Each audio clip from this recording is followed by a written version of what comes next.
السلام علیکم ورحمۃ اللہ تعالی وبرکاتہ۔ احساس اسلام پوڈ کاسٹ میں آپ کو خوش آمدید۔ آپ دیکھ رہے ہیں احساس اسلام پوڈ کاسٹ۔ آج میں ہوں آپ کا میزبان محمد حنظلہ فاروق، اور ہمارے ساتھ موجود ہیں مجاہد ختم نبوت استاذ العلماء حضرت مولانا نور محمد ہزاروی صاحب دامت برکاتہم العالیہ۔ جی حضرت، آپ کیسے ہیں؟ خیریت سے ہیں؟ الحمدللہ۔ الحمدللہ۔ استاد محترم، ہم آپ کے مشکور ہیں کہ آپ نے اپنے قیمتی اوقات میں سے کچھ وقت ہمارے لیے نکالا۔ اللہ تعالیٰ آپ کو اپنی شان کے مطابق جزائے خیر عطا فرمائے۔ آمین۔ چلیے آپ سے کچھ سوالات جو میں پوچھنا چاہتا ہوں، جو آپ کی ذاتیات کے اعتبار سے بھی ہوں گے، جو عوام بھی جاننا چاہتی ہے۔ تو اس میں پہلا سوال میرے پاس یہ ہے کہ آپ کی دنیاوی تعلیم کتنی ہے اور دینی تعلیم آپ کی کتنی ہے، اور کہاں سے آپ نے حاصل کی ہے؟ بسم اللہ الرحمن الرحیم۔ دنیاوی تعلیم تو پرائمری جو ہے نا ہم نے کے پی کے ضلع بٹگرام میں پرائمری تک تعلیم حاصل کی، اور اس کے بعد گجر خان میں قرآن کریم حفظ کیا، اور وہیں پر مزید جو ہے نا کچھ دنیاوی تعلیم آگے جاری رہی، اور پھر اس کے بعد گجر خان میں تجوید پڑھی، اور پھر 1 سال ہری پور ہزارہ تجوید کا کورس کیا، اور پھر اس کے بعد مانسیرا شنکیاری سے درس نظامی کا آغاز کیا، اور پھر جامعہ دارالعلوم کراچی میں 1995 کے اندر دورہ حدیث شریف سے شیخ الاسلام حضرت مفتی متقی عثمانی صاحب اور حضرات کے ہاں وہاں سے فراغت حاصل کی۔ ماشاء اللہ۔ سوشل میڈیا کے ذریعے دینی اشاعت کے بارے میں آپ کی کیا رائے ہے، اور کیا اس میدان میں علماء کو زیادہ متحرک ہونا چاہیے؟ یہاں سوشل میڈیا تو اس دور کا گویا کہ ایک بہت بڑا ہتھیار ہے، باطل کے لیے بھی اور اہل اسلام کے لیے بھی۔ احساس اسلام کے آپ اس میڈیا کے حوالہ سے آپ بہت بڑا کردار ادا کر سکتے ہیں، دین کی خدمت کے حوالہ سے، اور بہت سارے غیر مسلموں کو اسلام کی طرف لا سکتے ہیں، اور اس سے بڑھ کر یہ ہے کہ کم از کم اپنے مسلمان بھائیوں کا اسلام اور ایمان جو ہے نا وہ بچا سکتے ہیں۔ انشاءاللہ اللہ رب العزت اس میں آپ کو برکت نصیب فرمائے۔ آمین۔ تو اب اس وقت آپ کیا اس فرائض سر انجام دے رہے ہیں، اور سرگودہ آپ کا آنا کیسے ہوا، اور کب آپ سرگودہ شریف لے کر آئے؟ سرگودہ تو میں 1998 میں ہمارے جامعہ دارالعلوم کراچی کے مشکات شریف کے دورہ حدیث شریف کے ہمارے ہمدرس ہم سبق تھے حضرت مولانا مفتی شفقت علی صاحب۔ صحیح۔ وہ چونکہ سرگودہ کے رہنے والے تھے تو ان کی معرفت میں میرا یہاں آنا ہوا، اور انہی کے گاؤں میں مولانا عبدالرحیم صاحب امام خطیب تھے، ان دو حضرات کی معرفت میں یہاں آیا 1998، اور پھر اس وقت سے لے کر اب تک یہاں سرگودہ میں ختم نبوت کے محاذ پہ، اور اسی طرح درجہ کتب میں درس و تدریس، اور خاص طور پہ زیادہ تر جو ہے نا ختم نبوت کے محاذ پہ اپنی صلاحیتیں جو ہے نا وہ لگی ہیں۔ ماشاء اللہ۔ حضرت مولانا محمد اکرم طوفانی صاحب رحمۃ اللہ علیہ اور عالمی مجلس تحفظ ختم نبوت کے ساتھ وابستہ ہو کر الحمدللہ کوئی یہ 27-28 سال ہو گئے۔ الحمدللہ، ماشاء اللہ۔ دوسرا یہ کہ حضرت ختم نبوت کی جو تحریک ہے سرگودہ میں، اس کا پس منظر کیا ہے، اور اب تک علماء نے یہاں پر کیا کردار ادا کیا ہے، اور کیا کردار مزید ادا کرنا چاہیے؟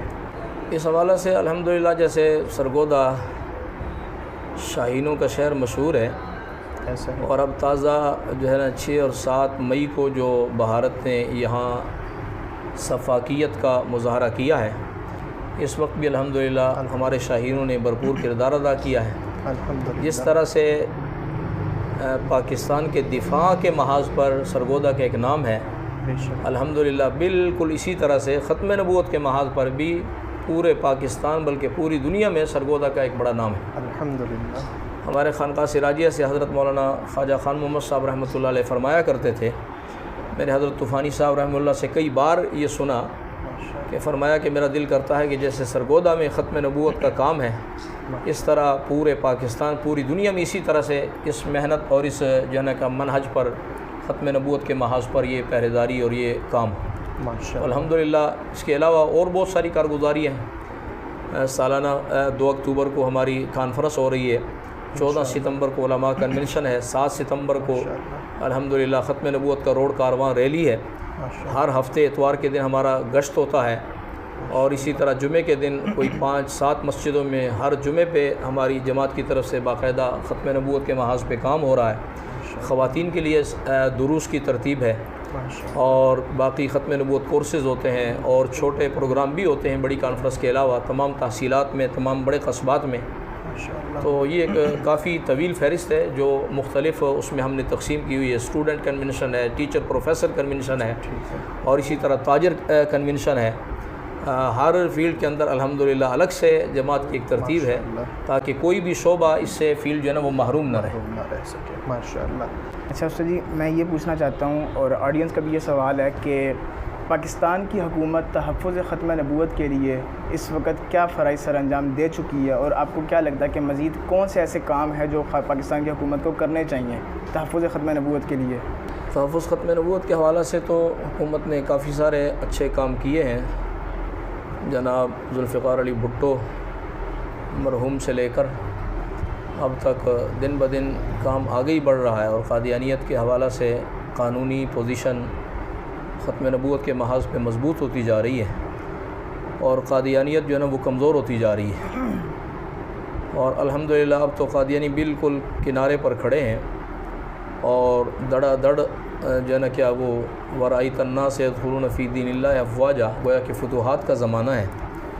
خاص طور پہ جب اب گولڈن جوبلی اس سال 50 سال قادیانیوں کو کافر قرار دینے پر 1974 سے گولڈن جوبلی لاہور مینار پاکستان کے اس محاذ پہ جو ہے نا اس کا اعلان ہوا، اور وہاں پر گولڈن جوبلی منائی گئی الحمدللہ۔ اس کے بعد سے تو قادیانیت کی دیواروں میں دراڑیں آئی ہوئی ہیں، اور بہت بڑے بڑے اہم قادیانی جو ہے نا وہ الحمدللہ مرزائیت اور مرزا قادیانی پر لعنت بھیج کر مسلمان ہو گئے، سبحان اللہ، اور ابھی اور کئی مسلمان ہونے کے لیے تیار ہیں۔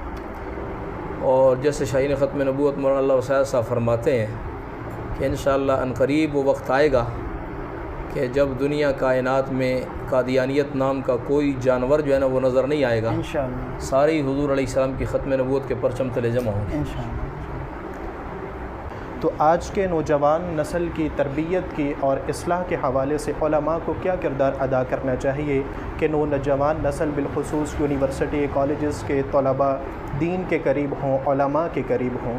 اس کے حوالے سے رہنمائی فرمائیں۔ اس حوالے سے ایک تو بڑا کردار میڈیا ادا کر سکتا ہے کہ ہمارے نوجوان اور کالج یونیورسٹی کے جو ہمارے اسٹوڈنٹ ہیں، اور خود وہ بھی دینی مجالس اور جمعہ کے اجتماعات اور دینی دروس میں شرکت کریں تاکہ ان کی ایمانی بیٹری بھی ہر وقت چارج رہے اور فل رہے۔ ماشاءاللہ۔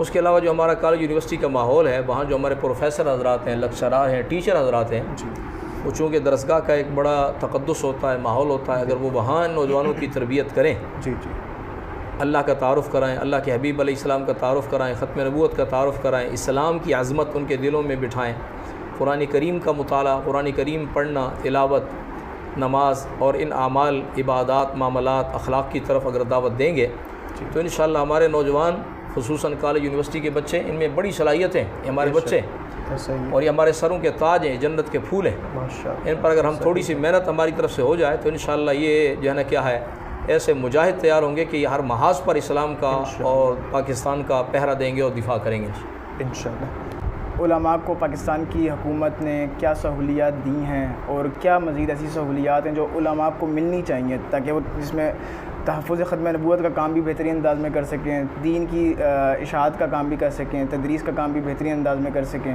ایسا کون سی سہولیات ہیں جو علماء کو مل رہی ہیں اور ملنی چاہیے مزید؟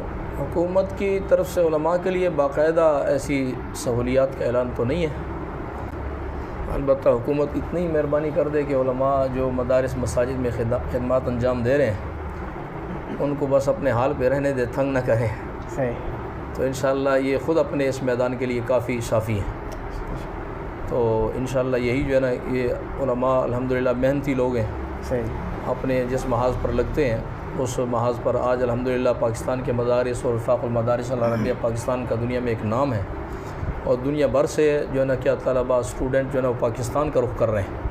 تو یہ بہت بڑی اہلیان اسلامیہ نے پاکستان کے لیے بڑی خوشخبری ہے، اور اس میں حکومت کی بھی نیک نامی ہے، ملک کی نیک نامی ہے.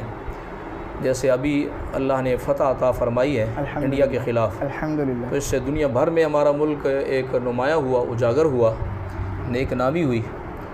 تو اسی طرح سے الحمدللہ دین کے میدان میں بھی پاکستان دنیا میں سب سے اول نمبر پر ہے. بے شک.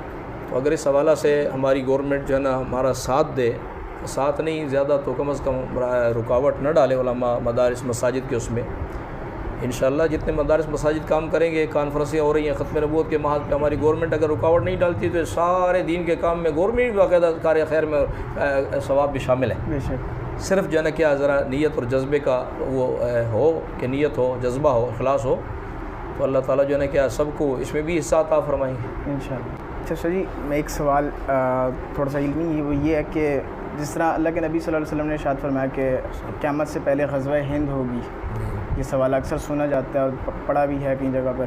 تو غزوہ تو کہتے ہیں اس جنگ کو جس میں اللہ کے نبی خود شریک ہوں، تو اس جنگ کو غزوہ ہند یا غزوہ کیوں کہا گیا ہے؟ ایک تو یہ کہ غزوہ سریہ کی وہ اصطلاح جو آپ فرق کر رہے ہیں کہ سریہ وہ جس میں آپ علیہ السلام بذات خود شامل نہ ہوں، اور غزوہ جس میں آپ صلی اللہ علیہ وسلم شامل ہوں، یہ غالباً کوئی قاعدہ کلیہ ہے، قاعدہ اکثریہ ہے، کلیہ نہیں. اور دوسرا جو ہے نا کیا ہے، ہر اس میں مستثنیات بھی ہوتے ہیں. ہو سکتا ہے کہ اس غزوہ کی اہمیت کی وجہ سے آپ علیہ السلام نے سریہ کو بھی غزوہ کا نام دیا، ورنہ تو یہ بات اپنی جگہ بجا ہے کہ اس میں آپ صلی اللہ علیہ وسلم بذات خود جو ہے نا وہ شریک نہ ہوں گے. لیکن اس کی اہمیت اور اس کی عظمت کی وجہ سے آپ صلی اللہ علیہ وسلم نے اس کو غزوہ کا نام دیا، تاکہ امت جو ہے نا اس پہ توجہ دے اور اس میں دلچسپی اور اس میں بھرپور ایمانی غیرت کا مظاہرہ کرے. صحیح. کوئی پیغام اگر آپ دینا چاہیں اس پلیٹ فارم سے، احساس اسلام پاکستان کے پلیٹ فارم سے؟ ہاں جی، آپ حضرات کا شکریہ. آپ میڈیا کے حوالہ سے آج کل چونکہ قادیانی بھی اور دہری اور اس طرح بہت سارے ملحدین اس محاذ پر بڑے سرگرم ہیں، اور ہمارے نوجوانوں پر خاص طور پر ان کے ایمان پر حملہ آور ہیں. اس حوالے سے اللہ تعالیٰ آپ کو اس میں مزید جو ہے نا ترقی عطا فرمائے، آمین. اور ہمارے نوجوان اور امت مسلمہ اس محاذ سے جڑیں اور مستند علماء کرام اکابرین سے رہنمائی لیں. انشاءاللہ ان کے لیے دنیا میں بھی بہتری ہوگی اور آخرت میں بہتری ہوگی. فتنوں کا زمانہ ہے، اس سے بچنے کا بہترین ذریعہ یہی ہے کہ اکابرین اور اپنے دینی مذہبی جو مشائخ کی بڑی جماعتیں ہیں، خانقاہیں ہیں، ان سے وابستہ ہو جائیں، تو اللہ ایمان کی بھی حفاظت فرمائیں گے اور اللہ جان کی بھی حفاظت فرمائیں گے. جزاک اللہ حضرت، آپ نے ہمیں وقت دیا. اللہ تبارک و تعالی آپ کی محنت کو، اخلاص کو قبول فرمائے اور ہمیں اس کی قدر کرنے کی، اور جو حضرت نے ملفوظات ارشاد فرمائے ہیں اس پر پوری امت کو عمل کرنے کی توفیق عطا فرمائے. آج کا اختتام یہیں ہوا. آئندہ ویڈیو میں ملاقات ہوگی. جزاک اللہ خیرا.